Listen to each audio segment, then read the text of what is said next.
Assalamualaikum warahmatullahi wabarakatuh.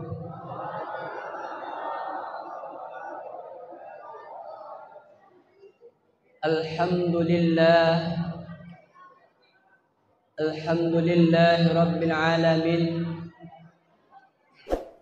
Wassalatu wassalamu ala sayyidina wa nabiyyina wa maulana Muhammad wa ala alihi wa ashabihi ajma'in.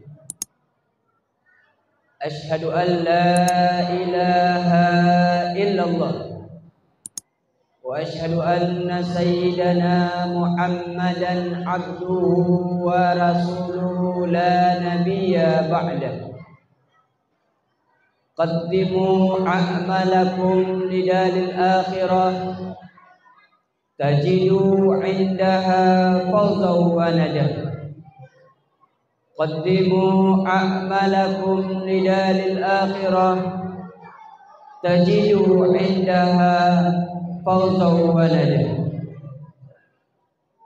Alhamdulillah, segala puji bagi Allah selalu kita ucapkan atas segala nikmat yang beliau berikan kepada setiap makhluk yang telah Allah ciptakan,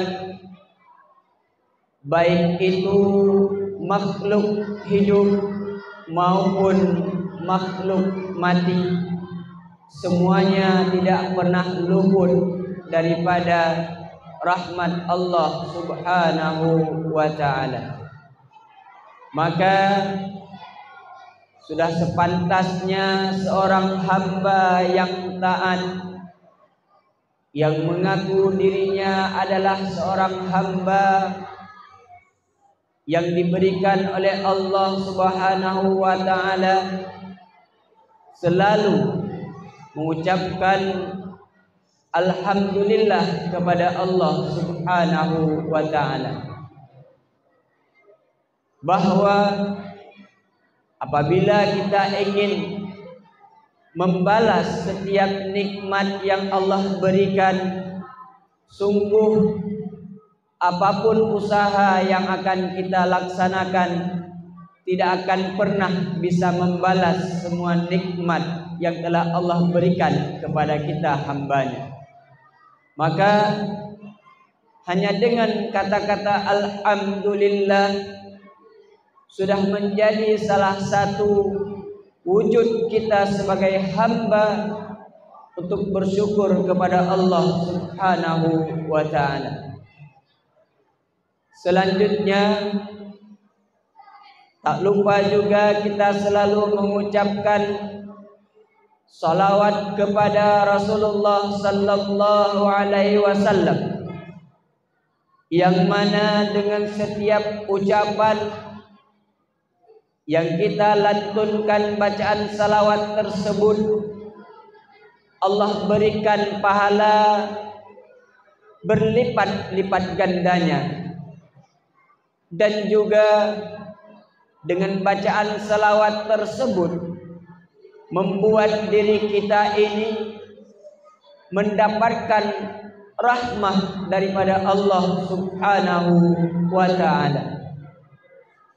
Karena di dalam ayatnya Allah berfirman, innallaha wa malaikatahu yusalluna 'alan nabi ya ayyuhalladzina amanu sallu 'alaihi wa sallimu taslima. Bahwa sesungguhnya Allah mengucapkan salawat kepada Rasulullah, bahwa sungguh malaikat juga mengucapkan salawat kepada baginda Rasulullah sallallahu alaihi wasallam. Salawat daripada Allah ditafsirkan oleh ulama tafsir bermakna adalah rahmat yang diberikan oleh Allah Subhanahu wa taala. Maka sehingga apabila kita mengucapkan salawat kepada Rasulullah sallallahu alaihi wa ala alihi wasallam, kita mendapatkan rahmat daripada Allah Subhanahu wa taala. Maka sudah sepantasnya lebih-lebih kita sebagai umatnya, umat di akhir zaman yang Allah lahirkan di bawah seorang utusan daripada Allah, yaitu Nabi Muhammad, yang mana apabila kita dilahirkan di bawah syariat daripada Nabi Muhammad, menjadi rahmah bagi hamba tersebut, dikarenakan menjadi umat Nabi Muhammad selain daripada sebuah keselamatan, juga merupakan sebuah kebahagiaan yang akan diperoleh bagi setiap umat manusia. Maka jangan pernah kita lupa untuk selalu mengucapkan salawat tersebut, sekurang-kurangnya dengan mengucapkan Allahumma salli ala sayyidina Muhammad, Allahumma salli ala sayyidina Muhammad, Allahumma salli ala sayyidina Muhammad. Dan banyak-banyak lagi faedah dan hikmah yang terkandung dalamnya.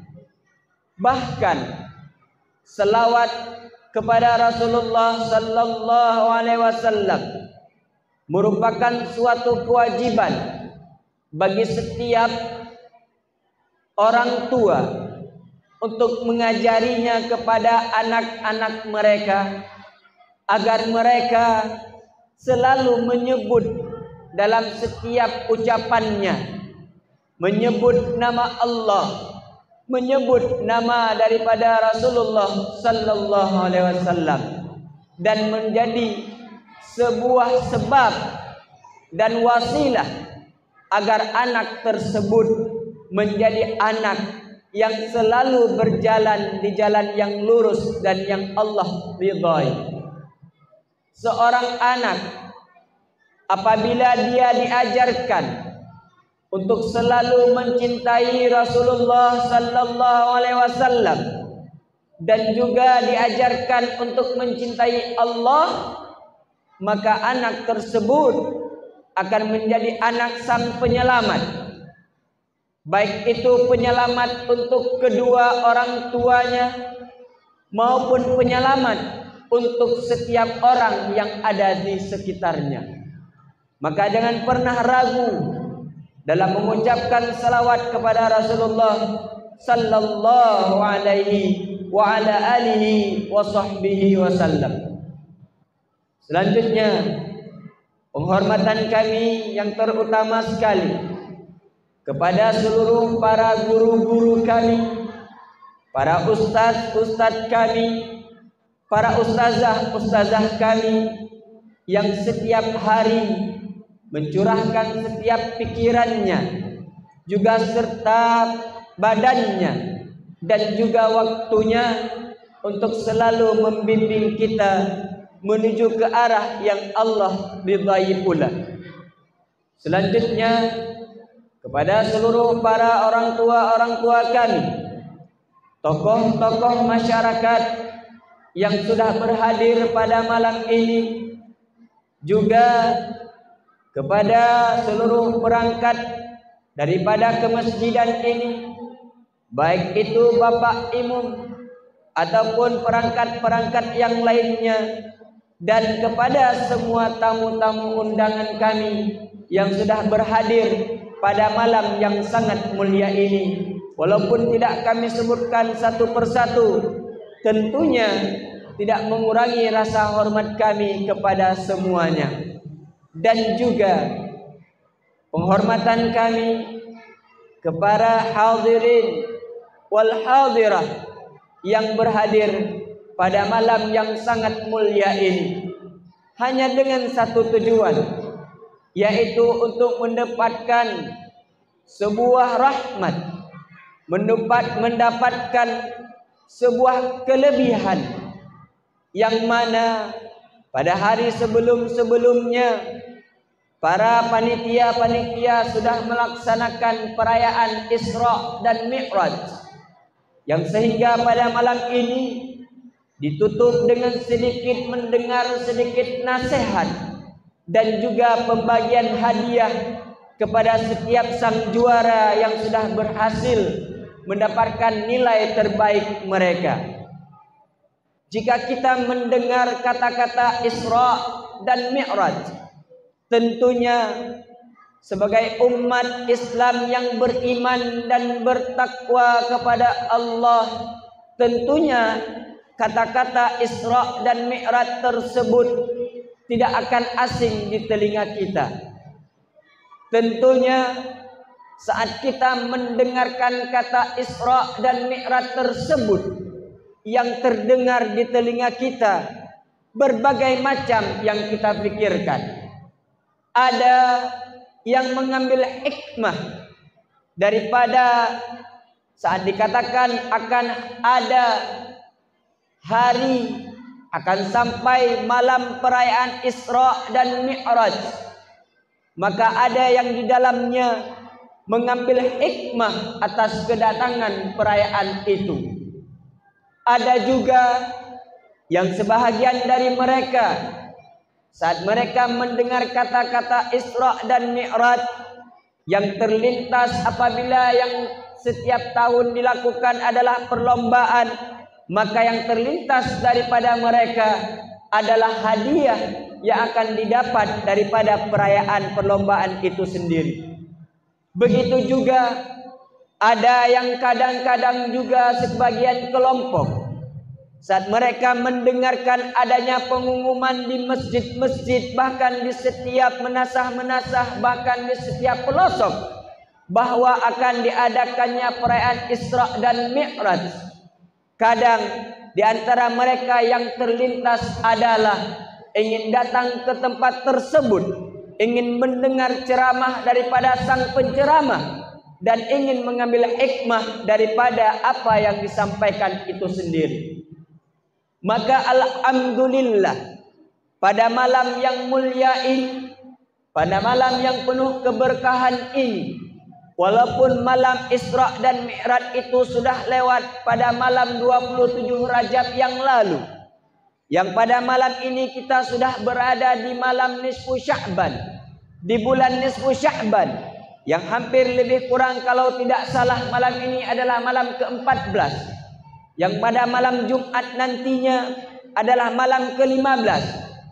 Tapi kita masih dalam euforia tersebut merayakan Isra dan Mi'raj itu sendiri.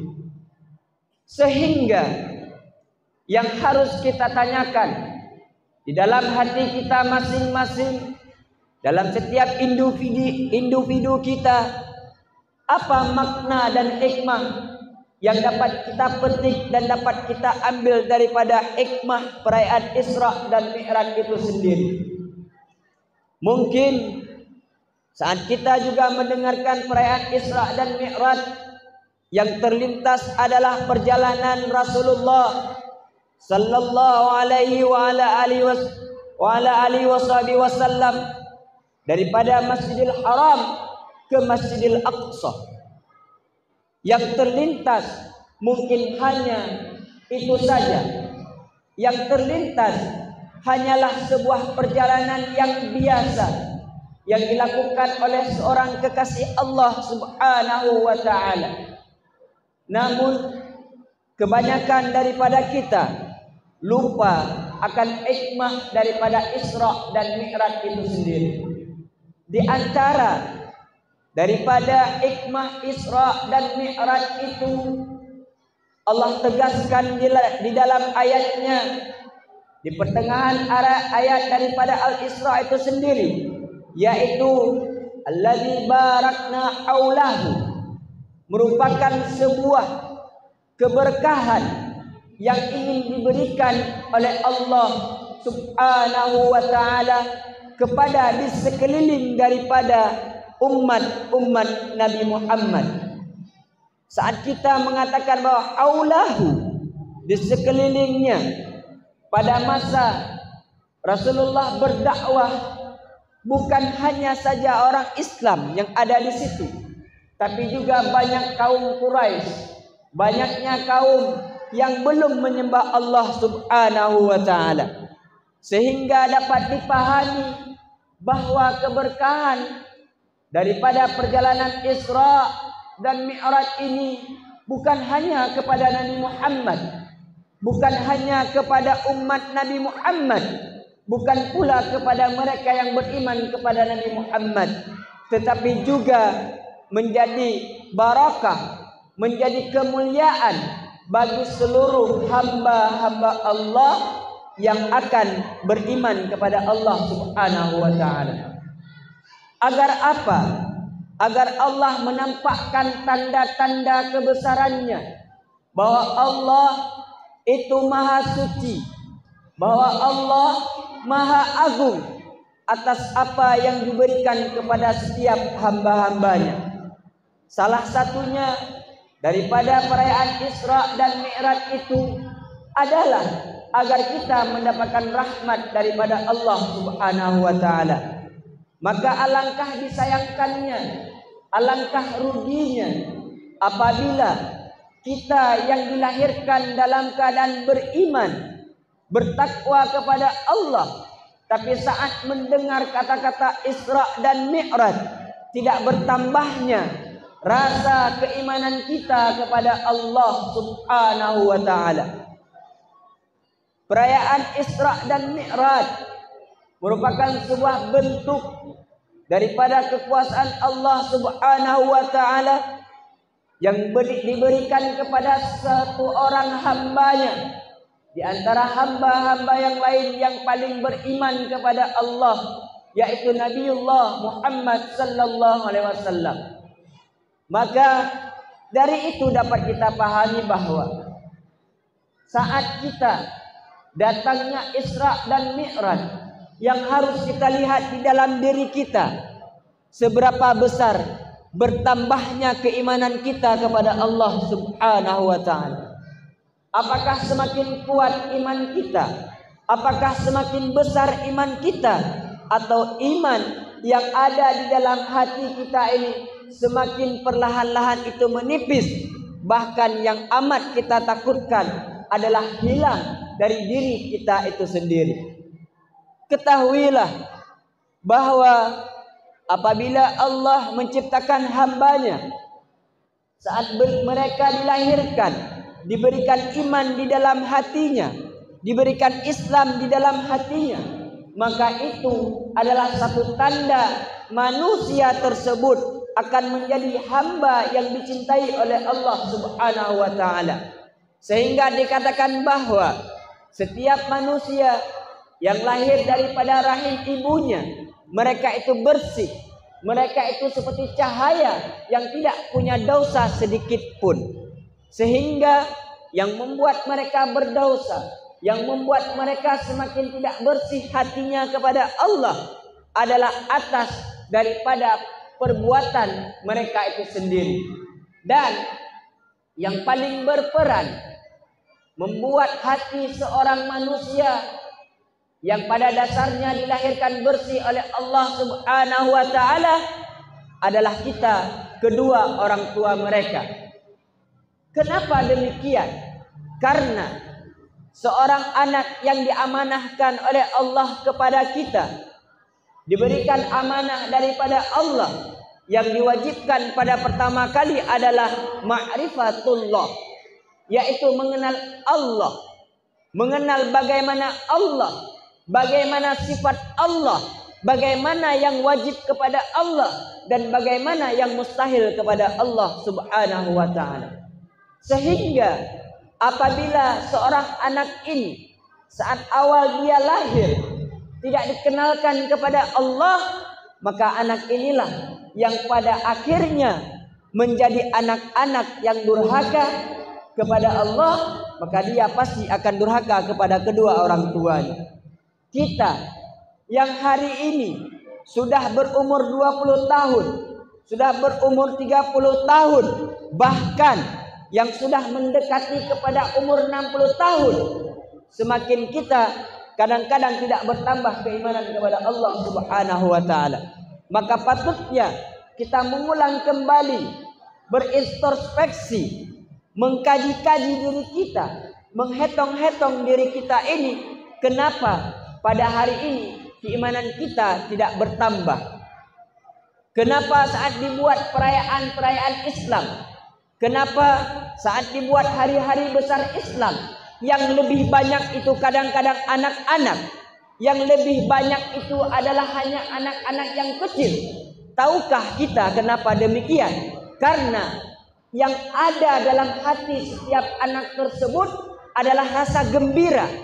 Yang hadir dalam hati mereka bukan karena diajari, bukan juga karena didikte, tapi karena kebersihan dalam hatinya, sehingga mereka senang untuk mendatangi tersebut. Walaupun kadang menjadi sakit kepala, walaupun mereka kadang ribut di dalam suatu tempat tersebut, tapi kedatangan mereka adalah Allah yang menggerakkannya. Sehingga menjadi sebuah nasihat bagi diri kita agar mengetahui hikmah tersebut. Makanya kepada kita yang tua-tua, ada anak-anak datang ke masjid, jangan kita takutkan, jangan kita usir, tapi ajak mereka. Karena saat kecil mereka senang ke masjid, saat kecil mereka senang datang ke tempat perayaan Islam, maka saat dewasa tentunya mereka juga akan menjadi anak-anak yang menyukai masjid dan juga menyukai kepada tempat perayaan-perayaan Islam. Kalau saat semenjak dia kecil sudah kita usir, sudah kita larang, sudah kita bentak, sudah kita marahi, maka dia saat dewasa nantinya juga akan jauh daripada masjid itu sendiri. Disalahkan karena siapa? Karena orang tua. Oh Pak Ustadz, dia ribut, maka ajari mereka. Jangan larang mereka, tapi ajari mereka bahwa saat kalian datang ke sebuah tempat yang di dalam tempatnya dirayakan perayaan Islam, yang di dalam tempatnya disebutkan nama Allah, yang di dalamnya adalah masjid, maka katakan kepada mereka untuk bersikap tenang. Anak-anak ini merupakan sebuah cahaya yang dalam setiap kelahirannya merupakan sebuah rahmat bagi setiap kedua orang tuanya. Maka jangan heran kalau hari ini misalnya masjid itu hanya dipenuhi oleh anak-anak, tidak dipenuhi oleh orang tua, tidak dipenuhi oleh orang yang sudah dewasa. Mungkin saat mereka dewasa jauh daripada masjid. Mungkin saat mereka kecil mereka jauh daripada masjid. Mungkin saat mereka kecil tidak diberikan kecintaan untuk hadir ke masjid itu sendiri. Ini menjelang Ramadan. Ini kita 15 hari ataupun 2 atau sekitar 18 hari lagi menjelang Ramadan. Itu biasanya yang banyak-banyak ke masjid memang anak-anak pertama sekali. Karena mereka senang. Sedangkan orang tua itu hanya 10 yang pertama. 10 pertama itu rame bukan main. Kadang-kadang masjid itu tidak cukup, sehingga ada alasan ini anak-anak di luar saja, tidak cukup untuk sholat orang tua. Begitu menjelang 11 Ramadan, 14 Ramadan, bahkan 15 Ramadan, semakin ke atas semakin berkurang safnya. Ini kalau di masjid ini sholat rawatibnya berapa saf? Ada berapa saf? Penuh 6 saf. Ini kalau taraweh nanti bulan Ramadan insya Allah 12-15. Tapi 10 yang pertama. Kenapa demikian? Karena hatinya tidak ada rasa rindu, tidak ada rasa cinta kepada Allah Subhanahu wa taala. Sehingga kecintaan yang ada dalam diri kita ini kalau tidak besar kepada Allah, maka kita akan jauh daripada Allah. Oh, ada yang mengatakan, saya walaupun gak ke masjid, ada sholat di rumah. Iya, sholat maghrib sama isya saya. Tapi tarawihnya tidak ada. Jarang orang yang salat tarawih di rumah. Kadang-kadang cuma alasannya saja. Makanya inilah yang hadir. Karena saat setiap perayaan Isra dan Mi'raj tersebut, yang terlintas di dalam pikiran kita hanya lomba, sekedar lomba. Hanya acara, sekedar acara. Hanya perayaan, sekedar perayaan. Tapi tidak mengambil hikmah daripada Isra dan Mi'raj itu sendiri. Isra dan Mi'raj, hikmah terbesarnya adalah, salah satunya adalah kita semakin mendekatkan diri kepada Allah Subhanahu wa taala. Makanya saat Rasulullah bermi'raj, naik berjumpa kepada Allah Subhanahu wa taala, yang diwajibkan adalah salat. Kenapa salat? Ini menjadi pertanyaan. Kenapa bukan haji? Kenapa bukan puasa? Kenapa bukan zakat yang diberikan oleh Allah Subhanahu wa taala langsung saat berjumpa? Tapi kenapa salat? Karena salat ini merupakan sebuah cara agar kita dekat kepada Allah. Adalah sebuah cara agar kita mendekatkan diri kepada Allah Subhanahu wa taala. Dan juga dengan salat merupakan cara kita menyelesaikan setiap permasalahan kehidupan. Kenapa bisa selesai permasalahan kehidupan kita? Karena saat kita melakukan salat, kita dekat dengan Allah, kita dicintai oleh Allah, maka barang pasti tentunya orang yang dekat dengan Allah dan orang yang dicintai oleh Allah akan kabul hajatnya, akan tercapai setiap keinginannya, akan mudah setiap pekerjaannya, akan terhindar daripada semua kesusahan-kesusahannya. Ini saya mengatakan bahwa apabila hari ini kita di dalam rumah mendapatkan kesusahan, baik itu kesusahan rezeki, baik itu kesusahan anak kita bandel, baik itu kesusahan kita tidak bisa mencapai apapun keinginan kita, maka yang perlu kita perhatikan adalah dua cara. Pertama adalah hubungan kita dengan Allah Subhanahu wa taala.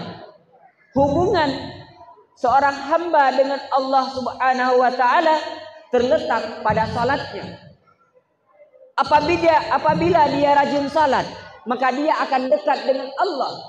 Oh, kita mengatakan, saya sudah salat, tapi juga tidak dekat dengan Allah. Maka perhatikan kembali, di manakah kita melakukan salat? Apakah kita salat tepat waktu? Apakah kita salat dalam keadaan khusyuk? Apakah kita salat di masjid, di tempat yang mulia, yang dimuliakan oleh Allah Subhanahu wa taala?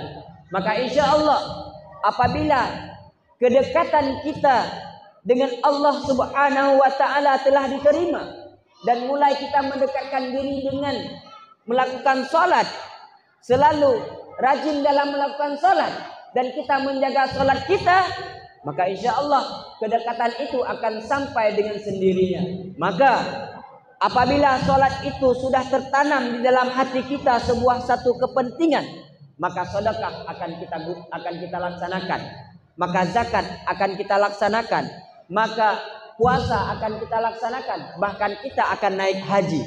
Tapi jangan harap kalau salat itu belum tegak, belum berdiri dengan kokohnya, tidak ada gunanya sedekah yang kita berikan, tidak ada gunanya zakat yang kita berikan, tidak ada gunanya puasa yang kita kerjakan, dan juga tidak ada gunanya haji yang kita laksanakan. Karena saat kita dibangkitkan oleh Allah Subhanahu wa taala di padang mahsyar nanti, saat semua manusia itu berjalan menuju ke tempat hisabnya, menuju ke tempat timbangannya, yang ditanyakan oleh Allah pertama sekali bagaimana salatnya, bukan seberapa besar dia bersedekah, bukan seberapa banyak dia naik haji dan umrah, bukan seberapa kuatnya dia berpuasa, tapi bagaimana salatnya. Ini menandakan bahwa salat merupakan kunci dan solusi daripada setiap permasalahan yang terjadi dalam kehidupan kita. Makanya Allah Subhanahu wa taala saat Rasulullah naik berjumpa dengan Allah yang diberikan adalah salat. Karena di dalam salat kita ada menyebut Allah, kita mengingat Allah, kita mengingat Rasulullah, kita menyebut nama Rasulullah, kita bertasbih, dan kita juga mengagungkan Allah Subhanahu wa taala.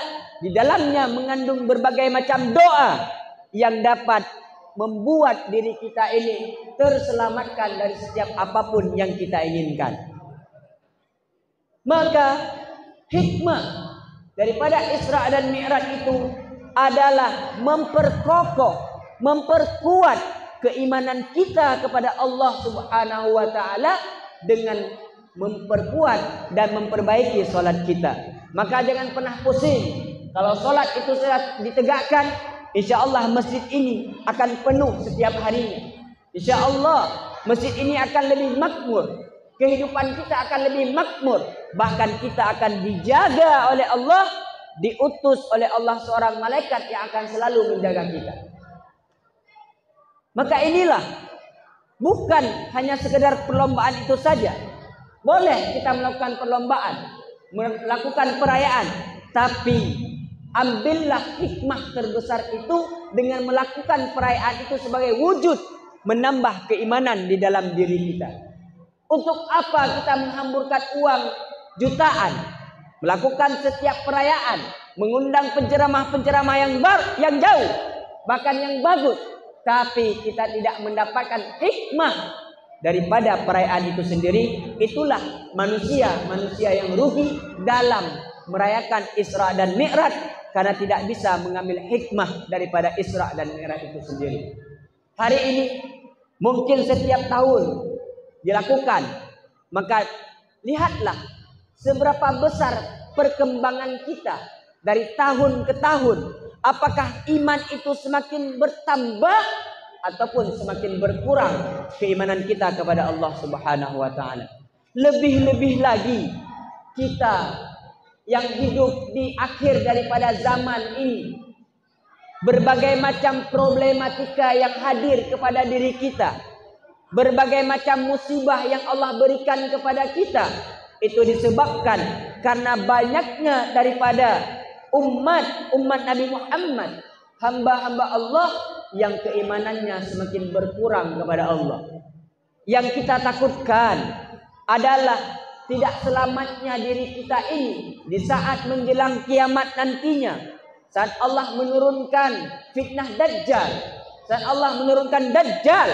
Karena iman kita yang kurang, kita akan mengikuti Dajjal, tidak akan mengikuti daripada pengikut Nabi Isa alaihissalam. Maka yang harus kita perhatikan bukan selalu melihat tanda-tanda kiamat, bukan selalu fokus kapan kiamat, tapi yang perlu kita perhatikan adalah mempersiapkan diri kita ini untuk kiamat itu sendiri dan untuk berjumpa dengan Allah Subhanahu wa taala. Rasulullah, pada masa Rasulullah sallallahu alaihi wasallam, saat beliau sedang berkhutbah, tiba-tiba seorang sahabat berdiri menanyakan kepada Rasulullah, "Wahai Rasulullah, mata saat? Kapan datangnya kiamat?" Rasulullah menjawab, "Wahai sahabat, engkau menanyakan kapan kiamat, tapi yang aku ingin tanyakan kepadamu, apa yang telah engkau persiapkan untuk kiamat itu sendiri?"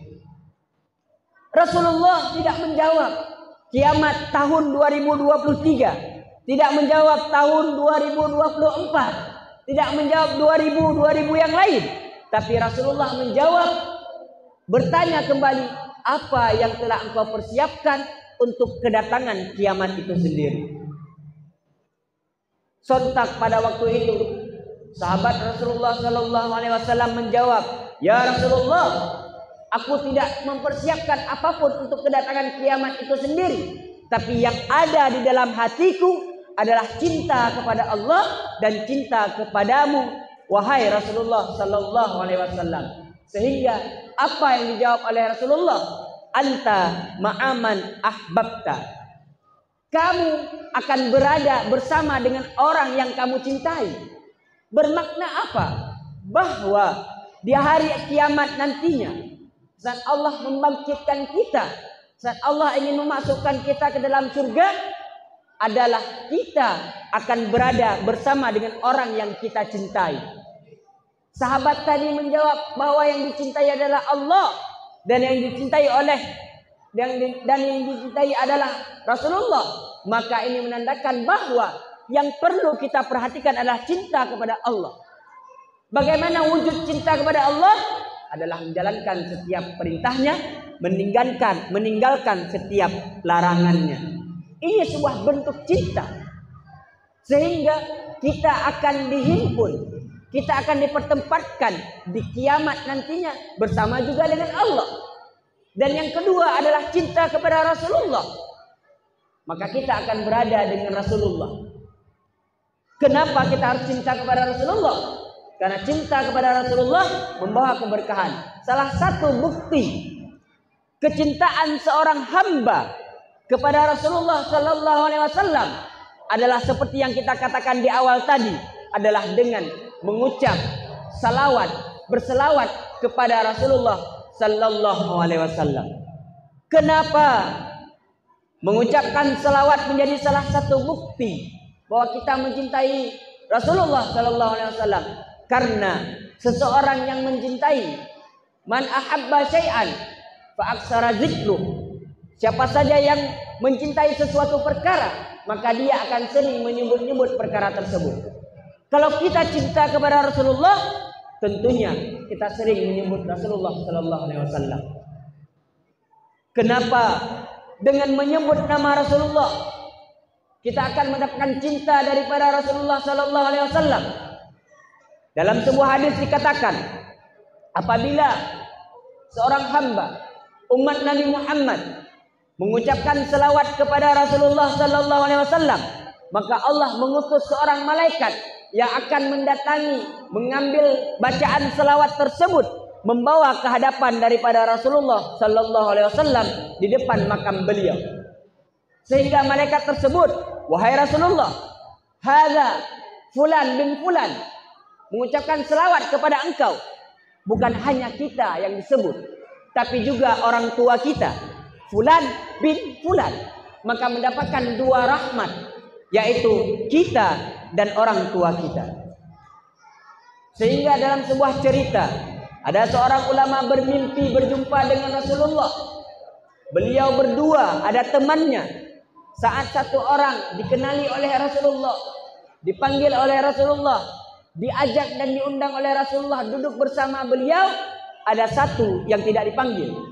Sehingga sontak di dalam hatinya, heran, kenapa Rasulullah engkau tidak memanggilku? Kenapa Rasulullah engkau tidak mengenaliku? Padahal aku adalah seorang ulama, padahal adalah aku seorang yang mengajari ilmu, dan aku selalu beribadah kepada Allah. Rasulullah menjawab, aku tidak mengenal umatku yang tidak berselawat kepadaku. Sehingga terjaga, mulailah beliau memperbanyak membaca selawat. Setiap hari beliau selalu mengucapkan selawat kepada Rasulullah, dan kembali bermimpi berjumpa dengan Rasulullah, dan langsung Rasulullah itu sendiri memanggil beliau. Ini menjadi sebuah bukti bahwa cinta yang harus kita perhatikan hanya dua, cinta Allah, cinta Rasulullah. Karena apabila sudah mendapatkan dua cinta ini, cinta-cinta yang lain akan kita dapatkan. Dan cinta yang sebenar-benarnya hanyalah cinta kepada Allah dan cinta kepada Rasulullah Sallallahu Alaihi Wasallam. Hari ini tanyakan di dalam hati kita, seberapa besar rasa rindu kita agar bisa masuk surganya Allah, berjumpa dengan Allah dan berjumpa dengan Rasulullah Sallallahu Alaihi Wasallam. Pernahkah kita menangis saat kita membayangkan Rasulullah Sallallahu Alaihi Wasallam saat salawat dibacakan? Pernahkah kita merinding mendengar nama Sallallahu Alaihi Muhammad, Sallallahu Alaihi Taha, Sallallahu Alaihi Yasin? Pernahkah kita merinding dan terenyuh hati kita rasa kerinduan untuk melihat Rasulullah Sallallahu Alaihi Wasallam? Sahabat Rasulullah saja, saat Rasulullah meninggal, ada yang harus keluar dari kota Madinah karena tidak sanggup, tidak bisa berjumpa lagi dengan Rasulullah. Apalagi kita, umat yang tidak pernah bisa melihatnya, belum mengenalnya. tentunya kita harus merindukan Rasulullah sallallahu alaihi wasallam. Kenapa? Karena sebelum kita lahir, Rasulullah sallallahu alaihi wasallam sendiri yang lebih dulu merindukan kita. Suatu ketika saat Rasulullah sedang duduk, sahabat datang melihat Rasulullah sedang menangis sedih. Rasulullah bertanya, "Wahai Rasulullah, apa yang membuat engkau sedih?" Rasulullah menjawab, "Aku sedang merindukan umatku." Sehingga sahabat bertanya, "Wahai Rasulullah, apakah kami bukan umatmu?" Rasulullah menjawab, "Wahai sahabat, kalian umatku dan juga kalian adalah sahabatku. Namun ya Rasulullah, siapakah umat tersebut yang kau rindukan?" Rasulullah kembali menangis dan Rasulullah menjawab, "Wahai sahabat, yang aku rindukan adalah umatku yang tidak pernah melihatku, yang tidak pernah berjumpa denganku, tapi dia merindukanku, menyebut namaku, beriman kepadaku dan menjalankan setiap syariat yang aku syariatkan." Itulah kita, umat Nabi Muhammad di akhir zaman ini, yang belum pernah sama sekali berjumpa langsung, bahkan belum pernah melihat walaupun dalam mimpi. Maka apakah pantas Rasulullah, seorang makhluk yang sempurna, mengeluarkan air matanya merindukan kita, sementara kita tidak bisa merindukan Rasulullah sallallahu alaihi wasallam? Apabila hari ini dalam setiap hati-hati kita tidak ada rasa kerinduan kepada Rasulullah, maka tanyakan, kemungkinan hati kita itu punya satu penyakit yang akan menjauhkan kita daripada Allah dan menjauhkan kita daripada Rasulullah sallallahu alaihi wasallam. Maka itulah sehingga menjadi suatu perkara yang wajib di dalam hukum fikih, di dalam setiap kitab-kitab fikih dijelaskan bahwa yang wajib pertama sekali diajarkan kepada setiap anak-anak yang baru kecil, yang menjelang dia sudah balik, adalah mengenalkan Allah, dan yang kedua mengenalkan siapa Rasulullah sallallahu alaihi wasallam itu sendiri. Apabila hari ini kita orang tua belum pernah mengajari mereka, maka itu menjadi suatu perkara yang wajib yang akan diperhitungkan oleh Allah Subhanahu wa taala di akhirat nanti. Bukan tugas ustaz, bukan tugas ustazah, bukan tugas seorang guru untuk mengajari mereka mengenalkan Allah, mengenalkan Rasulullah, tapi itu diwajibkan kepada kedua orang tuanya.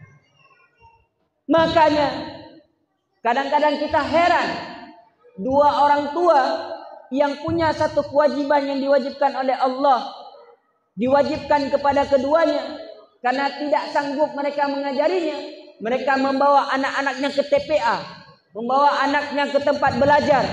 Saat ada seorang guru mencubit anaknya karena kebandelan yang mereka lakukan, kita orang tua marah. Bahkan ada yang lebih beraninya lagi, mempolisikan mereka, memenjarakan mereka.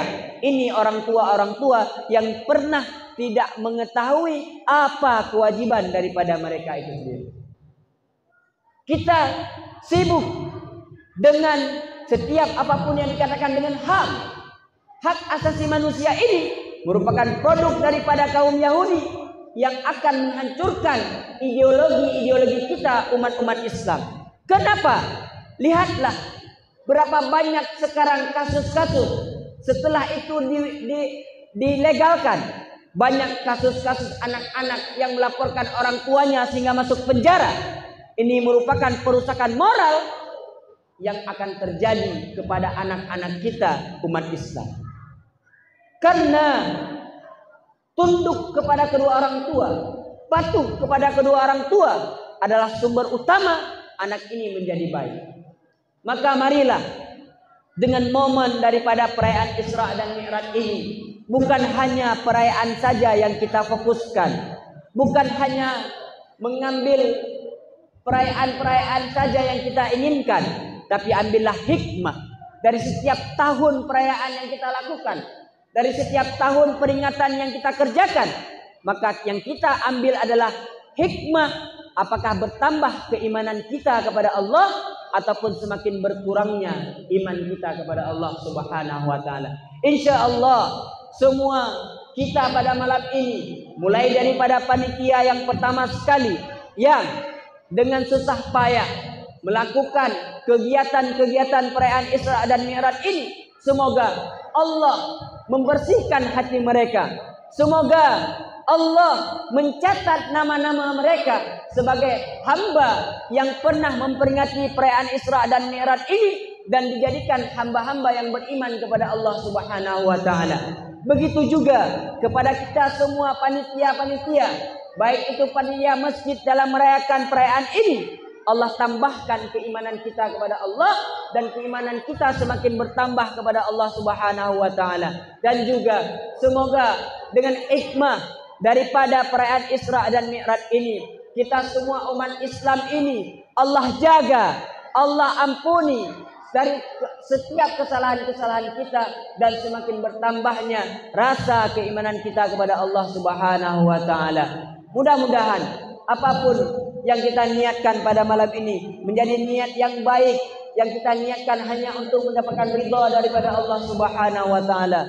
Juga sebagaimana mudah-mudahan pada malam yang sangat mulia ini kita duduk bersama-sama, bertatap muka bersama-sama. Semoga Allah mengumpulkan kita di padang mahsyar nantinya, berkumpul bersama Rasulullah sallallahu alaihi wasallam dan dibimbing langsung oleh Rasulullah saat di dalam padang mahsyar menuju kepada surganya Allah, masuk dalam surga Firdaus bersama dengan baginda daripada Rasulullah sallallahu alaihi wasallam. Allahumma inna nas'aluka ridhaka wal jannata wa na'udzubika min sakhatika wan nar. Allahumma innaka 'afuwun karimun alimun tuhibbul 'afwa fa'fu 'anna ya karim. Allahumma ighfir lana dzunubana wa liwalidayna warhamhuma kama rabbayana shaghira. Allahumma arzuqna ladzatan nadri ila wajhikal karim wa syauqa ila liqa'ika ya rabbal alamin. Allahumma adkhulnal jannata ma'a nabiyyina Muhammad sallallahu alaihi wasallam fa innahu awwalu man yadkhuluha bi rahmatika ya arhamar rahimin.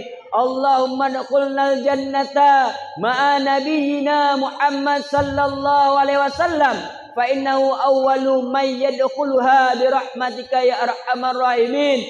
Allahumma adkhulnal jannata ma'a nabiyyina Muhammad sallallahu alaihi wasallam fa innahu awwalu man yadkhuluha bi rahmatika ya arhamar rahimin. Allahumma ya qadhiyal hajat, ya qadhiyal hajat, iqdi hajatina wa hajata abaina wa hajata ummahatina wa hajata masyayikhana wa hajata muslimina wal muslimat bi rahmatika ya arhamar rahimin. Rabbana zalamna anfusana wa illam taghfir lana wa tarhamna lanakunanna minal khasirin.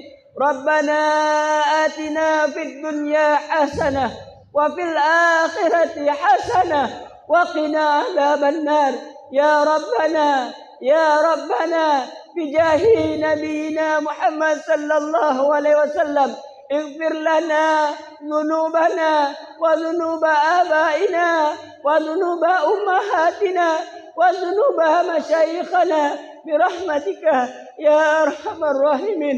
وصلى الله على سيدنا محمد وعلى آله وصحبه وبارك وسلم. سبحان ربك رب العزة عما يصفون وسلام على المرسلين والحمد لله رب العالمين. في كل لحظة أبدا عدد خلقه ورضا نفسه وزنة عرشه ومداد كلماته. الفاتحة. الحمد لله رب العالمين.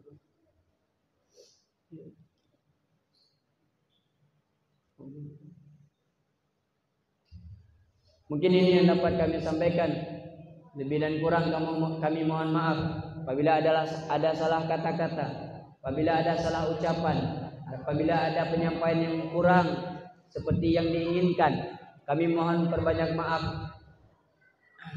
Dan juga kami minta maaf apabila dalam kami berhadir di sini juga masih banyak kekurangan, Masih banyak kesalahan dalam kami datang. Alhamdulillah. Sudah berapa hari kita di sini? Alhamdulillah sudah 7 hari. Dan di seputaran Brimo ini adalah malam terakhir.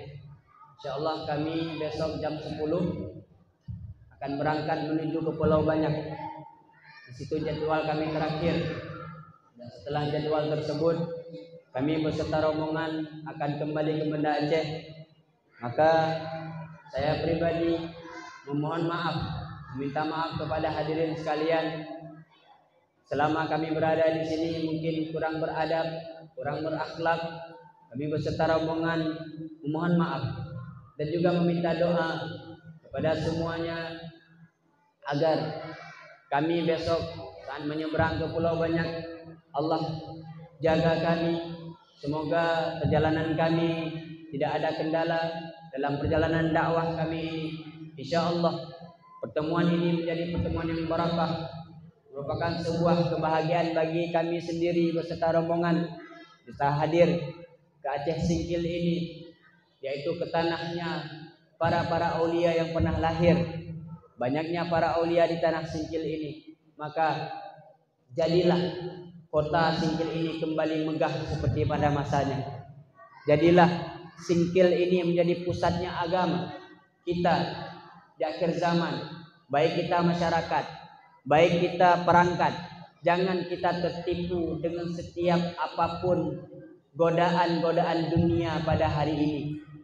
Tanamkan dalam hati kita ini untuk menghidupkan syiar daripada Allah, syiar daripada Nabi Muhammad sallallahu alaihi wasallam, agar kita semuanya terselamatkan, anak-anak kita juga terselamatkan. Dan kami wasiatkan bahwa perbanyaklah membaca selawat kepada Rasulullah sallallahu alaihi wasallam, karena dengan bacaan selawat inilah yang akan membuat kita ini terselamatkan dari setiap apapun. Bacalah Allahumma salli ala sayyidina Muhammad, Allahumma salli ala sayyidina Muhammad, Allahumma salli ala sayyidina Muhammad, Allahumma salli ala sayyidina Muhammad. Dan saat kita ingin berhenti, ya Rabbi salli alaihi wasallam. Jadikanlah itu zikir dalam setiap lisan kita. Ibu-ibu sedang memasak, baca salawat. Lagi memasak nasi, lagi memasak ikan, baca salawat. Allahumma salli ala sayyidina Muhammad, Allahumma salli ala sayyidina Muhammad, Allahumma salli ala sayyidina Muhammad. Agar apa? Agar anak-anak kita yang memakan makanan yang kita masak tersebut menjadi anak yang baik. Karena dalam setiap bacaan yang kita ucapkan tersebut menjadi hikmah dan faedah di dalam makanan tersebut. Ini diajarkan oleh para aulia-aulia Allah. Kenapa banyak aulia-aulia, banyak ulama-ulama yang berhasil?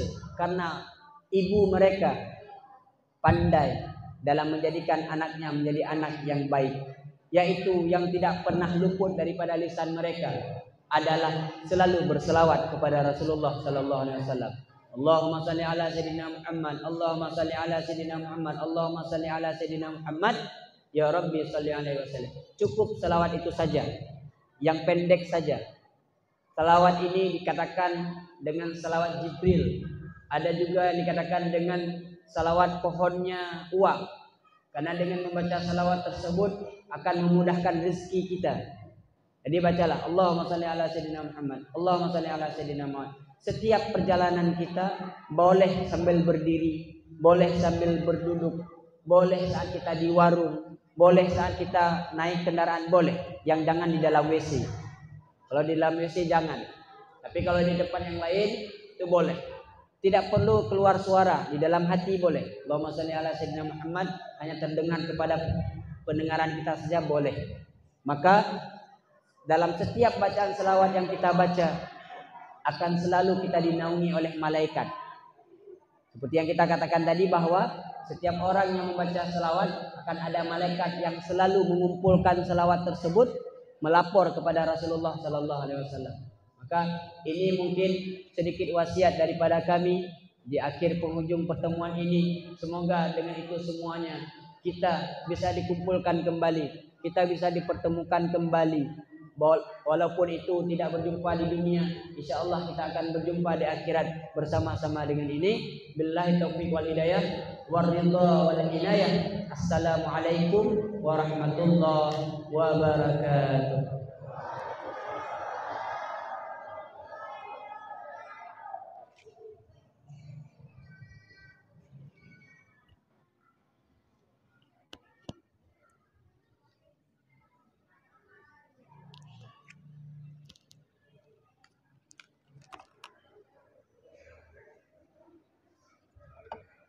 Terima kasih kami sampaikan kepada Al-Habib. Semoga apa yang disampaikan kepada kita semua dapat bermanfaat bagi kita di dunia maupun di akhirat. Amin amin ya rabbal alamin. Acara selanjutnya pengumuman pemenang perlombaan anak ketiak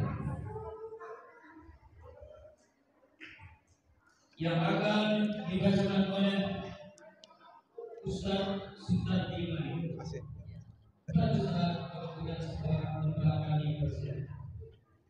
Saya sebagai protokol, entah ada kata-kata saya yang salah atau belum berkenan di hati bapak-bapak dan ibu-ibu sekalian.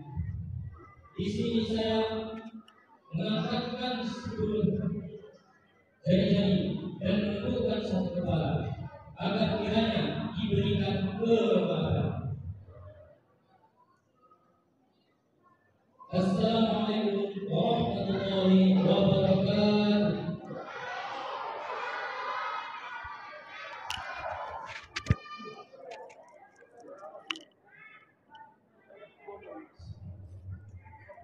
Assalamualaikum warahmatullahi wabarakatuh.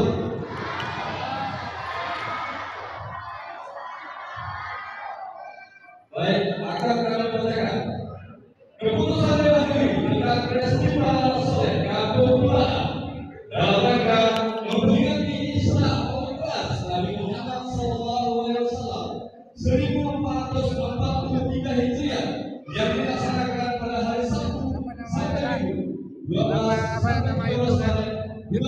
WA aku simpan di kantor Kepala Kampung Pulaan Kecamatan 0813 75 65 56 28 M Diajid